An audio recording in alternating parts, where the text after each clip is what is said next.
Hello മക്കൾസ്, Onam exam കഴിഞ്ഞു sir ഇങ്ങോട്ടൊക്കെ എത്തി. എൻ്റെ മക്കളുടെ വിശേഷങ്ങളൊക്കെ അറിയാൻ വേണ്ടിയിട്ട് സാർ ഇതാ നിങ്ങൾക്ക് മുന്നിൽ എത്തിയിരിക്കുകയാണ്.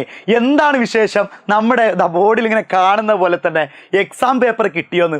ഏതൊരു എക്സാം കഴിഞ്ഞാലും നമ്മുടെ പാരൻസും നമ്മുടെ ടീച്ചേഴ്സും നമ്മുടെ കൂടെയുള്ള ആളുകളൊക്കെ ചോദിക്കുന്ന ഒരൊറ്റ ചോദ്യമാണ്, എക്സാം പേപ്പർ കിട്ടിയോ? അങ്ങനെ നിത്യേന ചോദിക്കുന്ന പോലെ ഞാനും അതുപോലെ ചോദിച്ച് നിങ്ങളെ വിഷമിപ്പിക്കാൻ വന്നതല്ല. ഒന്ന് നിങ്ങൾ കമൻറ്റ് ചെയ്യുക, നിങ്ങളുടെ പേപ്പർ കിട്ടിയിട്ടുണ്ടെങ്കിൽ അതിൽ നിങ്ങൾ ഹാപ്പിയാണോ, അതിൽ നിങ്ങൾ സാഡാണോ? ഇത് രണ്ട് കമൻറ്റ് മാത്രം നിങ്ങൾ എന്ത് ചെയ്യുക, കമൻറ്റ് ചെയ്താൽ മതി. അത് സാഡ് ആണെങ്കിൽ സാഡ് തന്നെ കമൻറ്റ് ചെയ്യണം കേട്ടോ മക്കളെ. നിങ്ങൾ ഒരിക്കലും സാഡ് ആണെങ്കിൽ ഇനിയിപ്പോൾ എങ്ങനെ എനിക്ക് മാർക്ക് കുറഞ്ഞതെങ്ങാനും സാറ് വിചാരിക്കോ, അല്ലെങ്കിൽ 4 ആൾ കാണോ, ഒരു പ്രശ്നമില്ല മക്കളെ. കാരണം ഞാനും മാർക്ക് കുറഞ്ഞ് ഇങ്ങനെ പഠിച്ചു വന്ന ആൾ തന്നെയാണ്. അല്ലാതെ ആരും വലിയ പഠിപ്പിസ്റ്റായി വന്ന ഓണപ്പരീക്ഷയ്ക്ക് വലിയ മാർക്ക് വാങ്ങി IAS ആയവരൊന്നല്ല, ചെറിയ കുട്ടികളല്ലേ എല്ലാം അല്ലേ. അപ്പോൾ അതുകൊണ്ട് നിങ്ങൾ ഈ ഓണപ്പരീക്ഷയ്ക്ക് നിങ്ങളുടെ പേപ്പർ കയ്യിൽ കിട്ടിയിട്ടുണ്ടെങ്കിൽ ഇനി കിട്ടിയത് വെച്ചിട്ട് ചിലപ്പോൾ എല്ലാ പേപ്പറും കിട്ടിക്കോളുന്നില്ല. ഒരു 4 പേപ്പറൊക്കെ കിട്ടിയിട്ടുണ്ടാവും, ചിലപ്പോൾ 3 പേപ്പർ കിട്ടിയിട്ടുണ്ടാവും, ചിലർക്ക് ഫുൾ പേപ്പർ കിട്ടിയിട്ടുണ്ടാവും. എന്ത് തന്നെയാണെങ്കിലും നിങ്ങൾ സാഡാണോ ആ കാര്യത്തിൽ, അതോ ഹാപ്പിയാണോ? ഇനി അതിൻ്റെ പുറമെ നിങ്ങൾക്ക് എന്തെങ്കിലും കമൻറ്റ് ചെയ്യാനുണ്ടെങ്കിൽ അതും ചെയ്യാം. സാഡാണ്, ഇതാണ് കാരണം, അല്ലെങ്കിൽ ഹാപ്പിയാണ്, ഞാൻ പ്രതീക്ഷിച്ച മാർക്ക് കിട്ടിയിട്ടില്ലെങ്കിലും ഞാൻ ഹാപ്പിയാണ്, എന്ത് വേണമെങ്കിലും നിങ്ങൾക്ക് കമൻറ്റ് ചെയ്യാം. അപ്പോൾ നിങ്ങൾ ചെയ്യേണ്ടത്, നിങ്ങളുടെ പേപ്പറുകൾ കിട്ടിയപ്പോൾ നിങ്ങൾക്ക് നിങ്ങളെ തന്നെ വിലയിരുത്താൻ കഴിഞ്ഞിട്ടുണ്ടാവും. എന്താണ് ഞാൻ എന്ന് നിങ്ങൾക്ക് ആദ്യം തന്നെ നിങ്ങൾക്ക് വിലയിരുത്താൻ പറ്റും. ഇതൊരിക്കലും നിങ്ങളൊരു മോട്ടിവേഷൻ വീഡിയോ ആയിട്ടോ, അല്ലെങ്കിൽ ഒരു സാർ ഇതങ്ങനെ മോട്ടിവേറ്റ് ചെയ്യാൻ ഇയാൾ ഇങ്ങനെ വന്നിരിക്കണം. ഒരുപക്ഷെ കുട്ടികൾക്ക് മോട്ടിവേഷൻ ഇഷ്ടമായിരിക്കാം, എന്നാൽ പോലും എനിക്ക് തന്നും എനിക്കൊരു മടുപ്പുണ്ടാവില്ലേ. അപ്പോൾ നിങ്ങളിതൊരിക്കലും മോട്ടിവേഷൻ എന്നുള്ള രൂപത്തിൽ നിങ്ങൾ കാണണ്ട. നിങ്ങളുടെ പേപ്പർ കിട്ടിക്കഴിഞ്ഞാൽ നിങ്ങളെ തന്നെ വിലയിരുത്തി നോക്കാം. നിങ്ങളെ തന്നെ വിലയിരുത്തിയിട്ട് നിങ്ങൾ നോക്കേണ്ടത് ഇതൊരു ചുവടുവെപ്പാണ്. ഇപ്പോൾ ഒരു ചിന്ന കഥ സൊള്ളട്ടുമാന്ന് പറഞ്ഞ പോലെ ചെറിയ കഥ ഞാൻ പറയട്ടെ. എടാ, നമ്മുടെ നമ്മൾ ചെറിയ കുട്ടിയായിരിക്കുമ്പോൾ ഒരു വീട്ടിൽ നമ്മളിങ്ങനെ ആദ്യം നമ്മൾ നടത്തം പഠിക്കാൻ, പ്രസവിച്ച് കഴിഞ്ഞാൽ വയറ്റിൻ്റെ ഉള്ളിൽ നിന്ന് വന്ന ഉടനെ തന്നെ നമ്മളെന്തായിരിക്കും, നടന്നിട്ടാണോ വരാം, അല്ലെങ്കിൽ ചാടിയിട്ടാണോ വരാം? അല്ല, നമ്മളെന്തായിരിക്കും, അത് കുറച്ച് വളർന്നു കഴിഞ്ഞാൽ ആദ്യം നിരങ്ങി പോകും അല്ല, ആദ്യം ഇരിക്കാൻ പഠിക്കും, എന്നിട്ട് നമ്മൾ ഇരുത്തത്തിൽ തന്നെ ഇങ്ങനെ വീണ് പോകും, പിന്നെ നമ്മൾ ഇരുത്തം പഠിക്കും, പിന്നെ അങ്ങനെ മെല്ലെ നടക്കാനുള്ള ഒരു ഓപ്ഷനിലേക്ക് എത്തും.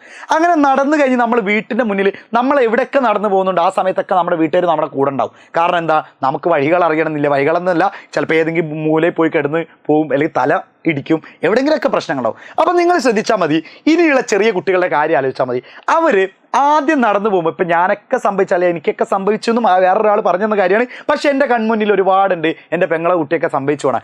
നമ്മളിങ്ങനെ നടന്ന് നമ്മുടെ ചവിട്ടുപടിയില്ലേ, മുന്നിലെ ഡോറ് കടന്ന് പോയി കഴിഞ്ഞാൽ പിന്നെ ആ പടിമെന്ന് ആ കുട്ടി വീഴും. കുട്ടി വീണിട്ടുണ്ടാവും, നിലത്ത് മണ്ണിലെത്തിയിട്ടുണ്ടാവും. വീണ്ടും ആ കുട്ടീനെ നമ്മൾ പിടിച്ചു കൊടുന്ന് കുറച്ച് കരച്ചിലൊക്കെ കഴിയും. അങ്ങനെ 1ഉം 2ഉം പ്രാവശ്യം ആ കുട്ടി ഇങ്ങനെ പോയിട്ടുണ്ടാവും. അതിങ്ങനെ പോകുമ്പോൾ സ്വാഭാവികമായിട്ട് പടി കടന്നിട്ട് വീണിട്ടുണ്ടാവും. പക്ഷെ പിന്നെ പോകുമ്പോൾ ആ കുട്ടി ആ പടിൻ്റെ ഭാഗത്തെത്തുമ്പോൾ ഒരു നൃത്തം ഉണ്ടാവും ആ കുട്ടി. കാരണം ആ കുട്ടിക്ക് മനസ്സിലായി, എന്താണ്, ഇനി ഞാൻ മുന്നോട്ട് പോയാൽ അത് തടഞ്ഞ് വീണു പോകും, ഞാൻ ഇന്നലെ സംഭവിച്ച പോലെ എനിക്ക് വേദനിക്കും. ഉറപ്പല്ലേ?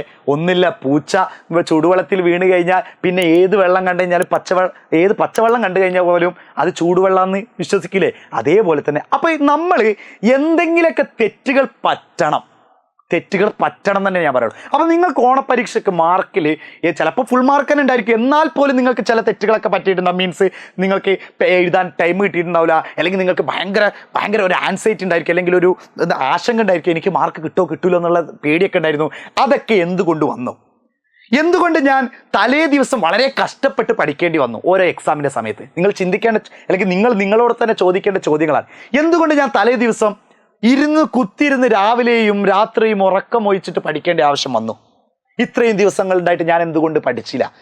അങ്ങനെ ഞാൻ പഠിച്ചിരുന്നെങ്കിൽ, അന്ന് സാർമാർ ഒരുപാട് വട്ടം പറഞ്ഞു, നമ്മുടെ പാരൻസ് ഒരുപാട് വട്ടം പറഞ്ഞു, അന്ന് ഞാൻ പഠിച്ചിരുന്നെങ്കിൽ ഇന്നത്തെ പേപ്പർ എനിക്ക് കിട്ടുമ്പോൾ, അല്ലെങ്കിൽ ഈ വീഡിയോ കാണുമ്പോൾ എനിക്കും ഹാപ്പി എന്നിടാമായിരുന്നു അല്ലേ? ഈ കമൻറ്റ് ബോക്സിൽ ഹാപ്പി എന്നിടാമായിരുന്നു. അപ്പോൾ ഇങ്ങനെയുള്ള തെറ്റുകളൊക്കെ പറ്റണം, എന്നാലേ നമ്മൾ കാര്യങ്ങൾ അറിയുള്ളൂ. അപ്പോൾ ഇങ്ങനെ തെറ്റുകളൊക്കെ സംഭവിച്ചിട്ടുണ്ടെങ്കിൽ ആ തെറ്റുകളൊക്കെ തിരുത്തി ഇനി ഞാൻ തലേ ദിവസത്തേക്ക് വെക്കൂല. അന്ന് പഠിപ്പിച്ചു തരുന്നത്, അത് നമ്മളാവട്ടെ സ്കൂളിൽ നിന്നാവട്ടെ, എന്തായാലും നിങ്ങൾക്ക് പഠിപ്പിച്ചു തരുന്നത് എവിടുന്നൊക്കെ നിങ്ങൾക്ക് സോഴ്സ് കിട്ടുന്നുണ്ടോ, എവിടുന്നൊക്കെ നിങ്ങൾ പഠിക്കുന്നുണ്ട്, ആ കാര്യങ്ങൾ നിങ്ങൾ കൃത്യമായി അന്നത്തെ ദിവസം, എന്ന് വെച്ചാൽ നാളേക്ക് മക്കൾ എന്ത് ചെയ്യരുത്, മാറ്റിവെക്കരുത്.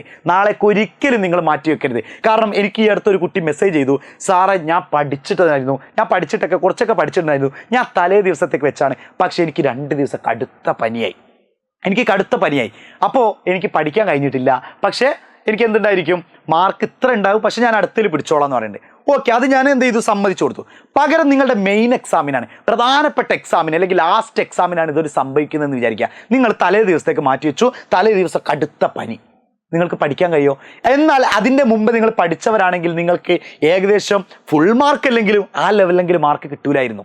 അതുകൊണ്ട് നിങ്ങൾ ചെയ്യേണ്ട ഒരു കാര്യം, ഇതിൽ സാഡ് ആവട്ടെ ഹാപ്പി ആവട്ടെ എന്ത് തന്നെയാണെങ്കിലും അന്നാന്ന് പഠിപ്പിക്കുന്ന കാര്യങ്ങൾ, അന്നാന്ന് ചെയ്തു വരാൻ വരുന്ന കാര്യങ്ങൾ കൃത്യമായിട്ട് ഇന്ന് മുതൽ ഈ വീഡിയോ നിങ്ങൾ എപ്പോഴാണ് കാണുന്നത്, അറ്റ് എ മൊമെൻറ്റ് നിങ്ങൾ എന്തായിരിക്കണം, മാറണം. നിങ്ങൾ മാറിയിട്ട് നിങ്ങളൊരു പ്രതിജ്ഞ എടുക്കണം, ഒരു ദൃഢനിശ്ചയം എടുക്കണം. എൻ്റെ മക്കൾ എന്തായിരിക്കും, അന്നാന്ന് എടുക്കുന്ന കാര്യങ്ങൾ ഞാൻ കൃത്യമായിട്ട് പഠിക്കും, അന്നാന്ന് എടുക്കുന്ന എന്ത് കാര്യങ്ങളും ഞാൻ അന്നാന്ന് തന്നെ ചെയ്തു തീർക്കും, നാളേക്ക് എന്നുള്ള ഒരു ദിവസത്തേക്ക് ഞാൻ ഒരിക്കലും വെക്കൂല എന്നുള്ള ആ ഒരു ദൃഢനിശ്ചയം എടുത്തു കഴിഞ്ഞാൽ ഇനി നിങ്ങൾ അടുത്ത ക്രിസ്മസ് പരീക്ഷ കഴിയുമ്പോൾ ഞാൻ ഇതേപോലത്തെ വീഡിയോ ഇടും, നിങ്ങളോട് ചോദിക്കും സാഡ് ഓർ ഹാപ്പി.